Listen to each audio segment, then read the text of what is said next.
लंकापति रावण की सेना और मर्यादा पुरुषोत्तम श्री रामचंद्र जी की सेना में पूरा दिन भर लड़ाई हुआ। हम है लंका कांड में श्री रामचरितमानस में। निशा जानी कपि चारियुवानी आए जहाँ कौशलाधानी। जब शाम होने लगा तो सारे वानरी सेना जहाँ पर मर्यादा पुरुषोत्तम प्रभु श्री रामचंद्र जी बैठे थे वहाँ पर आ गए और राम कृपा करी चितवा सबही भय विगत श्रम बानर तबही। श्री रामचंद्र जी ऐसी दृष्टि से समस्त वानरी सेना को देखते हैं। उनकी दृष्टि के प्रताप से ही बंदर मानो जैसे श्रमहीन कोई हो, अर्थात एकदम से उत्साहित बंदर का जितना भी उनकी थकान थी वह सब कहाँ चली गई पता नहीं लगा। सब एकदम से प्रफुल्लित महसूस करने लगे, मानो कि एक बहुत ही शक्तिशाली स्रोत मिल गया हो और जिससे वानरी सेनाओं का कनेक्शन हो गया हो और उससे मानो कि अथाह शक्ति शरीर में आ गई हो और जितने भी कष्ट हैं पता ही नहीं लगा कहाँ से अंतर ध्यान हो गए। वानरों का एक नया उमंग आ गया, कष्ट सब हर लिए भगवान श्री रामचंद्र जी और फिर से अनंत शक्ति प्रदान कर दिए श्री रामचंद्र जी। और वहाँ पर क्या होता है, लंकापति रावण के सभा में जब राक्षस सेना जाती है रावण के पास रात में, दिन भर तो लड़ाई हुआ, वहाँ पर क्या होता है, उहाँ दशानन सचिव हकारे सब सन कैसी सुभट जे मारे आधा कटकू कपिह संगारा कहाँ बेगी का करिय बिचारा। आधी सेना तो बाद वानरी सेनाओं ने मार दिया है। रावण से बोल रहे हैं मंत्रीगढ़, राक्षसों के मंत्रीगढ़ बोल रहे हैं आधी सेना आज प्रभु हो चुका है, लंकापति रावण की जय हो, आदि सेना आज संहार हो गया है। वहां लंका में रावण ने मंत्रियों को बुलाया, क्या हालचाल है, कितने मारे गए, कितने बचे हैं, पूछने लगे तो वानरों ने आदि सेना का संहार कर दिया है। अब शीघ्र बताओ लंकापति क्या करना चाहिए, उपाय बताओ। तो सबसे श्रेष्ठ जो थे, सबसे ज्यादा उम्र वाले, माल्यवंत अति जरठ निशाचर रावण मातु पिता मंत्री बर। माल्यवंत नामक एक बहुत ही बूढ़ा हुआ निशाचर था। उसने कहा कि यह अत्यंत विकट समस्या है। नीति यही कहती है कि जब से तुमने सीता को हर करके लेकर के आए हो रावण, जब ते तुम सीता हरियानी असगुन होई न जानी बखानी। बखान नहीं करते बड़ा, पता नहीं कितने असगुन हो रहे हैं। हे रावण, तुमने सीता को हर करके लेकर आए हो, तब से इतने अपशगुन हो रहे हैं जिसका वर्णन नहीं किया जा सकता है। और वेद पुराण जासु जसु गायो राम विमुख काहुना सुख पायो। श्री रामचंद्र जी से विमुख होकर के कोई भी अभी आज तक सुख नहीं प्राप्त कर सका है। वेदों और पुराणों में ऐसी महिमा है, श्री रामचंद्र जी के महिमा ही वेदों पुराणों में दिया गया है।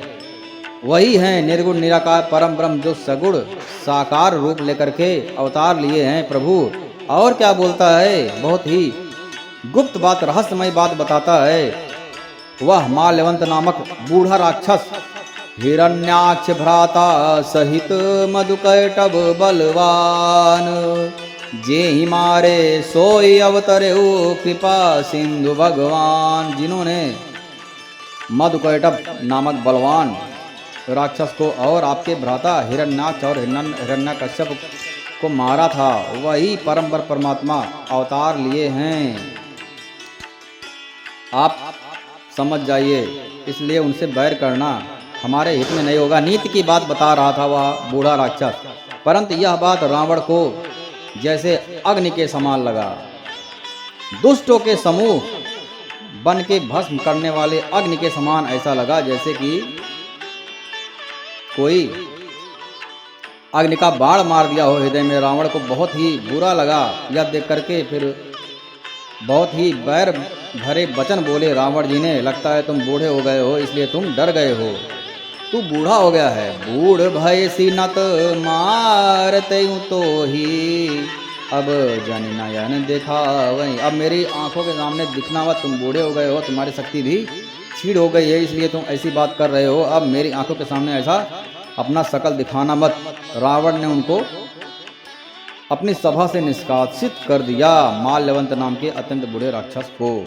फिर वह राक्षस बहुत ही बुद्धिमान, वह मन में ही सोचता है, लगता है इसकी मृत्यु निश्चित है। श्री रामचंद्र जी ने इसकी मृत्यु निश्चित कर दी है, इसलिए ऐसा बात बोल रहा है। क्योंकि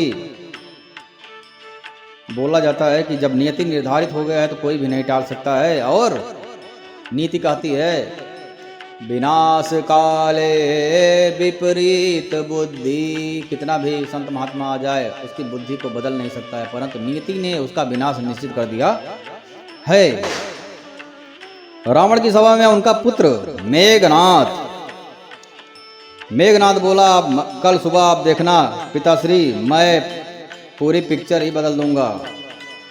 अभी तो ट्रेलर हुआ है, कल का पिक्चर आप देखना हमारे हित में होगा। कल मैं सारे बानरी सेना को संहार कर दूंगा, उनके साथ ही राम लक्ष्मण जितने भी हैं, हनुमान अंगद, सबको, द्विविध बानर सबको मैं मार डालूंगा। मेघनाथ की बात सुनकर के रावण को बहुत अच्छा लगा। रावण ने कहा, जीते रहो पुत्र, तुम जरूर ऐसा कर सकते हो, क्योंकि तुम्हारे समान कोई भी योद्धा अभी तक धरती लोक पर नहीं है। अब यहाँ पर सुबह बानरी सेना और राक्षसी सेना में फिर से युद्ध प्रारंभ हो गया। अब मेघनाथ युद्ध में आया, बहुत ही प्रतापी, रावण से भी ज्यादा मायावी। संतगण कहते हैं कि रावण से भी ज्यादा मायावी था मेघनाथ। क्या कहता है, समस्त लोकों में प्रसिद्ध धनुर्धर कौशलाधीश दोनों भाई राम लक्ष्मण कहाँ है, ललकारने लगा, मानो कि आज सामने अगर आ जाएंगे तो आज ही यह युद्ध अंत कर देगा। मेघनाथ ललकार कर कहने लगा, कह कौशलाधीश दौ भाता, धनवी सकल लोक विख्याता, का नल नील द्विविध सुग्रीवा।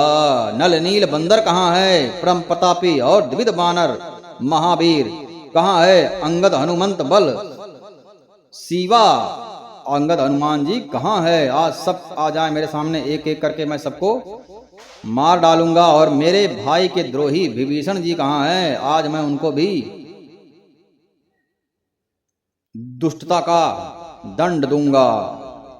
वह बाणों के समूह छोड़ने लगा, मानो बहुत से पंख वाले सांप दौड़ रहे, बहुत ही तीव्र गति से बाणों की वर्षा करने लगा बानरी सेना के ऊपर। बानरी सेना इधर से उधर भागने लगी, उनको समझ में ही नहीं आ रहा था कि क्या किया जाए, मरणासन्न अवस्था में पहुंचने लगी।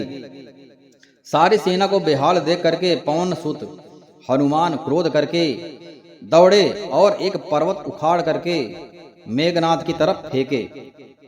मेघनाथ बहुत ही मायावी था, पहाड़ को आते देख करके वह आकाश में उड़ गया। और रथ पे जो सारथी होता है और घोड़े होते हैं, सारा रथ सारथी सहित चकनाचूर हो गया, परंतु वह बच गया, उड़ गया। उसके बाद हनुमान जी उनको ललकारने लगे, रघुपति निकट गयो गणनादा, नाना भांति करे सी दुर्बादा। श्री रामचंद्र जी के पास पहुंचता है मेघनाथ, ऊपर से ही आकाश मार्ग से मेघनाथ श्री रामचंद्र जी के पास पहुंचा और ललकारने लगा, दुर्वचन बोलने लगा। अब यहाँ पर दिया गया है, गोस्वामी तुलसीदास जी कहते हैं कि ऊपर से ही वह मेघनाथ माया से कभी अंगारे बरसाता था बानरी सेनाओं के ऊपर, कभी जल की वृष्टि करता था, कभी खून की वृष्टि करता था, कभी विष्टा की वृष्टि करता था बानरी सेनाओं के ऊपर, पीप खून बाल हड्डियां बरसाता था। विष्टा पोय रुधिर कचहाड़ा, हड्डियों के बरसा करता था। और बरसई कबहू उपल बहु छाड़ा, बारिश दूरी कीने से अंधियारा, कभी अंधेरा कर देता था। एक बानरी सेना अपने हाथों को भी नहीं दे सकते थे, इतना प्रबल अंधेरा कर देता था। माया चलाने लगा, माया दे करके बानर अकुलाने लगे, वे सोचने लगे कि आज लगता है हम लोग का मृत्यु निश्चित है। तभी श्री रामचंद्र जी ने एक ही बार से मेघनाथ की सारी माया काट डाली। जैसे सूर्य के उदय होने पर सारा अंधकार नष्ट हो जाता है, वैसे ही श्री रामचंद्र जी ने एक ही बार से एक बाण काटी सब माया। जिमि दिनकर हर तिमिरे, जैसे दिनकर अंधकार को नष्ट कर देता है। उसके बाद श्री रामचंद्र जी ने लक्ष्मण को आज्ञा दिया, लक्ष्मण जी, हनुमान जी, अंगद सब लेकर के मेघनाथ के सामने प्रकट हो गए युद्ध करने के लिए। और लक्ष्मण जी और मेघनाथ जी में प्रबल युद्ध होने लगा। वानरी सेना कैसे युद्ध करती थी? उनके पास तो हाथ गदा था, ज्यादा करके बंदर हाथ पैर का प्रयोग करते थे। क्या बोलते थे?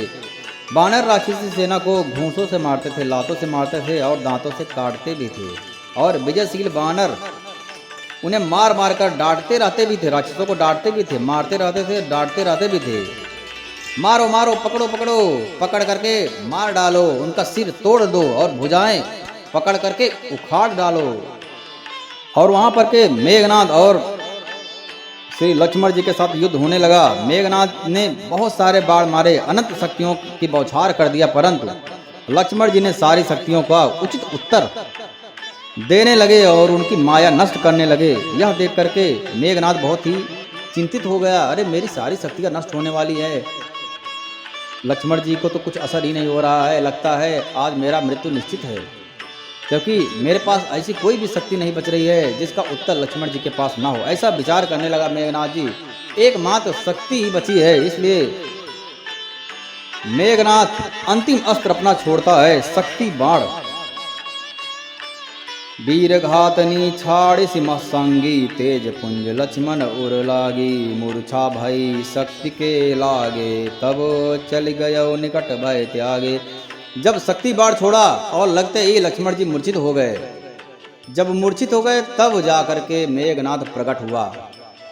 उसको यह भान था, अगर मैं प्रकट होता हूँ तो या तो हनुमान जी ही मुझे मार देंगे, अंगद ही मुझे मार देंगे, लक्ष्मण जी की तो बात ही नहीं है, कभी भी मैं मारा जाऊंगा। इसलिए वह माया से हमेशा अप्रकट रहता था, प्रकट हुआ तुरंत अप्रकट हो जाता था। उसको डर था अंदर से, क्योंकि हनुमान जी के बल मेघनाथ जी को पता था और यह भी अनुमान हो गया था कि लक्ष्मण जी के भी पास अनंत बल है जिसकी कोई सीमा ही नहीं है। जब लक्ष्मण जी मूर्छित हो गए तब मेघनाथ प्रकट हुआ और लक्ष्मण जी को उठाने के लिए गया। गोस्वामी तुलसीदास जी ने बहुत सुंदर वर्णन किया है कि मेघनाथ जैसे बलशाली करोड़ों बलशाली योद्धा लगे लक्ष्मण जी को उठाने के लिए, परंतु लक्ष्मण जी के शरीर को हिला भी नहीं सके। अनंत जगत के आधार श्री शेष जी लक्ष्मण जी कैसे उठते? उनके स्पर्श से करोड़ों मेघनाथ जैसे योद्धा लगे, परंतु लक्ष्मण जी नहीं उठ सके। उसके बाद शिव जी कहते हैं, गिरिजा माता आदि शक्ति से श्री राम कथा सुना रहे हैं, कह रहे हैं, सुनो, प्रलय काल में जिन शेषनाग के क्रोध की अग्नि 14 भुवन को तुरंत ही जला डालती है और देवता, मनुष्य तथा समस्त चराचर जीव जिनकी सेवा करते हैं उनको संग्राम में कौन जीत सकता है? इस लीला को वही जान सकता है जिस पर श्री रामचंद्र जी की कृपा हो। लक्ष्मण जी मूर्छित कैसे हुए, यह एक लीला है। इसके पीछे का रहस्य क्यों मूर्छित हुए, वही जान सकता है जिनको परम ब्रह्म कृपा करके जन्माना चाहे। संध्या होने पर दोनों ओर की सेनाओं लौट पड़ी। सेनापति अपनी अपनी सीमाएं संभालने लगे। व्यापक ब्रह्म अजय संपूर्ण ब्रह्मांड के ईश्वर कड़वा की खान श्री रामचंद्र जी ने पूछा, लक्ष्मण कहाँ है? तब हनुमान उन्हें लेकर के आए। छोटे भाई को इस दशा में देख करके प्रभु श्री रामचंद्र जी बहुत ही दुखित हो गए। जामवंत जी ने कहा, लंका में सुखेड़ वैद्य रहता है, उनको लेकर के आना होगा, वही कुछ उपचार बता सकते हैं। सुखेड़ ने आकर के श्री रामचंद्र जी के चरण बिंदों में सिर नवाया और उसने पर्वत और औषधि का नाम बताया और कहाँ कहाँ पर यह औषधि है, यह सब कुछ बता दिया।